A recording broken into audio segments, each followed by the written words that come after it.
Welcome to the deep dive. Today we are going to tear into one of those truths in sales that feels, well, it feels fundamental, but it's so often ignored, It really is. especially in, fast-moving consumer goods. If you've ever wondered what the actual secret is for like massive sales growth, it really boils down to one simple thing: novelty. The constant need for something new. And our mission today is really to unpack that, to pull out the practical stuff that shows you the fastest way to increase your income. Right. And we're not talking about, tiny little gains here. We're talking about unlocking some really substantial growth and quickly. And this is essential stuff for anyone in sales. I mean, we're focusing a bit on high-velocity sectors like snacks, where taste is everything, but the psychology applies everywhere. It all operates under one basic rule: customers get bored, and retailers, they always want something new. It's that simple. So if you're selling the same things you sold 6 months ago, you're stagnating. You are. A salesman who leads with new products, they grow fast. The one who ignores them, they just lose orders. It's a clear dividing line. Okay, so this isn't just theory. Not at all. And we're going to prove it. We're going to look at this aha moment from a simple training method that gave one salesman massive gains. And get this, in just 10 days. It's not about working harder. It's about shifting your focus. Exactly, to the real engine of growth. Okay, so let's unpack this. Let's start with that high cost of staying stagnant. You mentioned the salesman, Ravi. Yeah, Ravi. And he's the perfect example. He was the guy who could reliably sell the core 5 products, every single week. He had good relationships. He was polite.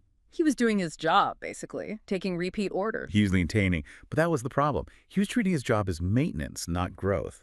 And his big failure was this: he never, ever talked about the new items the company was launching. And that silence, it just creates this feedback loop, right? If he never shows them anything new, the retailers just stop asking. They assume his company isn't innovating. Or worse, that he just doesn't care about helping them grow their business. And that's when the slide starts. That's when it starts. Yeah. His sales began to fall, not because the old products were suddenly bad, but because the market just demands change. When his distributor went and asked the retailers what was going on, their answer was immediate. What did they say? They said, "Customers want new flavors, new packets. Why don't you bring something different?" That is the market screaming at you that you're failing. So the distributor comes in with a reality check. And this is where that famous 60-day rule comes from. This is it. The distributor laid it out perfectly clear. He said, every 60 days, the customer's taste changes. Wow. 60 days. Think about that. That's what, 8 cycles of taste turnover in a single year? Consumers crave stimulation. The second that excitement fades on one product, they're looking at the next shelf for the next new thing. So if you're selling the same 5 things for 6 months, you've actively ignored 4 cycles of market change. I mean, the distributor's warning couldn't be simpler. Whoever brings new products wins the market, period. So they train Ravi. What happens? I mean, he just starts using the DMS, right? The system he already had. That's all it was. He starts opening the digital management system, showing the new pictures, the descriptions, and the retailer's response was just, it was instantaneous. What was the phrase? It was that classic market phrase, "Acha, yanaya ayahai, toda-di-do." Oh, this is new. Give me a few to try. Exactly. And that question is so powerful because it's immediate acceptance. There's no resistance. Their own curiosity, their desire to get an edge, it just overcomes any hesitation. And just by doing that, by showing them the solution to their own boredom, his sales took off. Within 10 days. The sources are clear on that. His sales increased dramatically. It just proves the opportunity was sitting right there the whole time, just trapped by his own routine. That 10-day turnaround is what gets me. It wasn't a personality change. It was a process change. That's it. Which leads us right into the hard strategy. Why are new products so non-negotiable? Exactly. It isn't just a story. It's about strategic growth. It's defined by 4 pillars. A salesman has to stop thinking like a delivery guy and start acting like a market intelligence provider. Okay, let's break down those 4 pillars. The first one, it feels like the most obvious one. It's all about the end user, the customer. It is. Pillar 1. The customer wants variety. We just talked about the 60-day turnover. Yeah. If you don't introduce something new, the consumer doesn't stop buying snacks. No, they just buy a competitor's new snack. They're not loyal to your product. They're loyal to the feeling of discovery. For a retailer, variety is what drives repeat business. Okay, so that's the customer. What about pillar 2? How does this help the retailer directly? Pillar 2 is all about the retailer's advantage. New items are a weapon for them. If the shop down the street only have the old stuff and your retailer has the 5 newest flavors, they win. They get an edge. They get an edge. They can offer something their competitors don't have. You're not just selling them inventory, you're selling them something that brings people into their store. Now, the third pillar is something I think a lot of salespeople on the front line probably, they just don't think about, and that's the company's investment. This is so critical. Pillar 3, company investment. A new product doesn't just appear, it's launched after huge amounts of research, development, time, money. For an FMCG company, R&D is its lifeline. Right. So when you ignore a new product, you're basically failing to leverage the massive bet your own company just made to stay competitive. You're signaling that all that expensive research was a waste of time in your territory. That really changes the perspective. It's not just another item on a list. And that brings us to the last pillar, which is probably the most motivating one for anyone listening. Pillar 4, increased earnings. It's the direct reward. More items presented leads to more items ordered. That volume spike means higher incentives, which means more money in your pocket. It's a straight line. Okay, but let me push back a bit here, because I can hear some veteran salespeople thinking this. Doesn't pushing new, unproven stuff sometimes risk, cannibalizing your reliable, high-margin core products? That is an excellent question, and it's a common misconception. In these high-impulse categories, new products rarely replace the core sellers. They add to the total basket size. So it's an and, not an or. Exactly. Think of it like this. The old products, they keep the shop running. They're the bread and butter. The new products, they're the growth engine. They create the buzz that pulls new people in who then also buy the core stuff.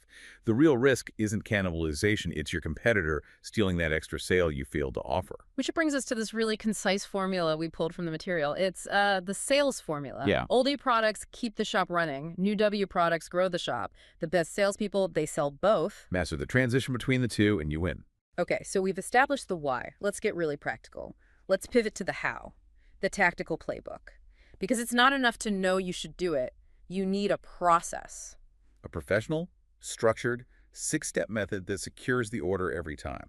This is designed to build trust and show you're prepared. All right, what's step 1? Step 1, you open the DMS, the digital management system, right there for another retailer. Why is that specific action so important? It signals transparency and organization. It shows you're not just making things up.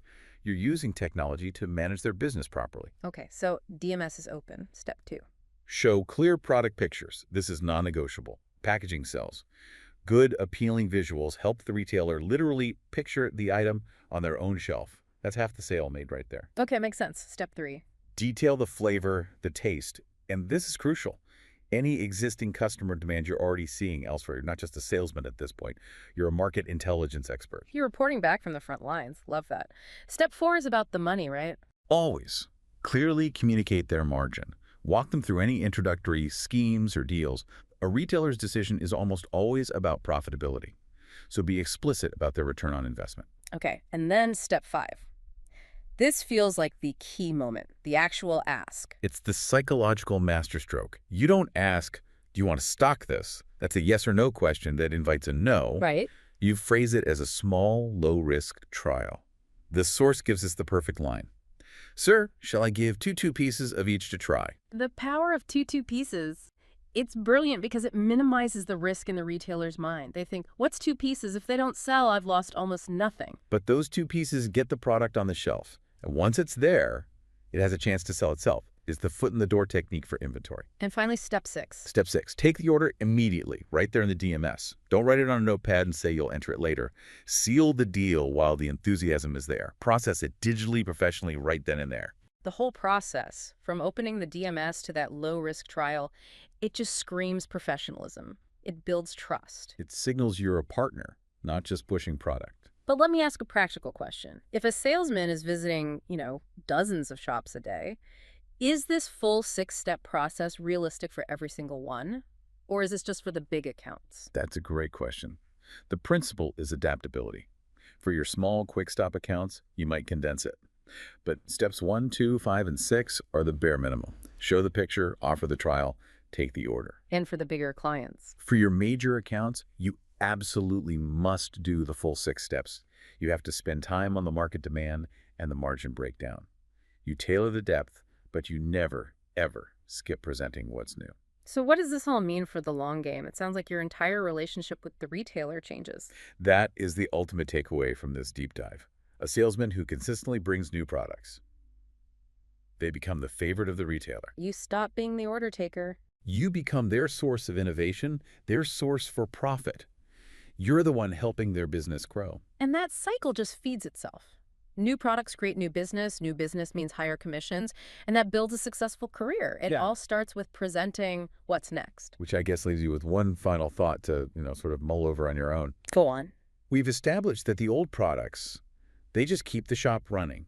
They What? maintain the status quo. But the new products, that's the exclusive engine for growth. That's where all your future income is going to come from. Right. So the question is this: what percentage of your current selling time are you dedicating specifically to that growth engine, to presenting and closing on those new items? If you're spending 90% of your time on maintenance, you've already guaranteed a stagnant future. The choice is strategic, and the numbers will reflect it immediately.